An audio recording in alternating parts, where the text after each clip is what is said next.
નમસ્કાર, આપ જોઈ રહ્યા છો ગુજરાત ફર્સ્ટ ન્યૂઝ। હું છું આપની સાથે ભાવિકા। મહત્વપૂર્ણ સમાચારો પર નજર કરીએ તો મેડિકલ બોર્ડને લઈને રાજ્ય સરકારનો મહત્વપૂર્ણ નિર્ણય।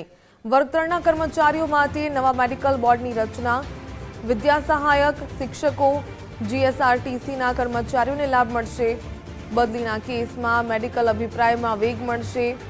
સોલા જીએમઈઆરએસ હોસ્પિટલમાં સ્થાયી મેડિકલ બોર્ડ રચાશે। કર્મચારીઓને હવે મેડિકલ અભિપ્રાય મેળવવામાં સરળતા રહેશે। કર્મચારીઓ માટે તબીબી તપાસ પ્રક્રિયા વધુ સરળ બનશે। પડતર અરજીઓનો સમયસર નિકાલ કરવામાં આવશે। વધુ વિગત મેળવીએ સંવાદદાતા નિકુંજ જાની પાસેથી। નિકુંજ, મેડિકલ બોર્ડને લઈને રાજ્ય સરકારે મહત્વપૂર્ણ નિર્ણય કર્યો છે। નવા મેડિકલ બોર્ડની રચના કરાશે, વધુ શું વિગત? આંતર જિલ્લા અને જિલ્લા ફેરબદલી ના પડતર મેડિકલ અભિપ્રાયોના સંદર્ભની અંદર એક મહત્વનો નિર્ણય છે કે મેડિકલ બોર્ડને લઈને ગુજરાત સરકારે એક મહત્વનો નિર્ણય કર્યો છે। સોલા જીમર્સ હોસ્પિટલ ખાતે સ્થાયી મેડિકલ બોર્ડ જે છે તેની રચના કરવામાં આવશે।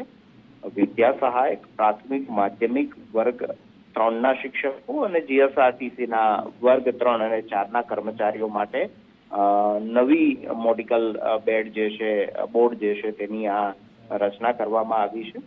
તબીબી કારણોસર બદલી કે કક્ષા બદલવા માંગતા કર્મચારીઓએ હવે મેડિકલ અભિપ્રાય મેળવવો સરળ બનશે।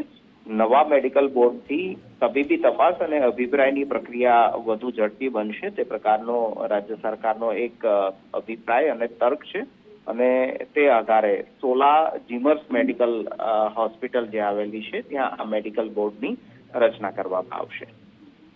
જી, ધન્યવાદ જાણકારી બદલ।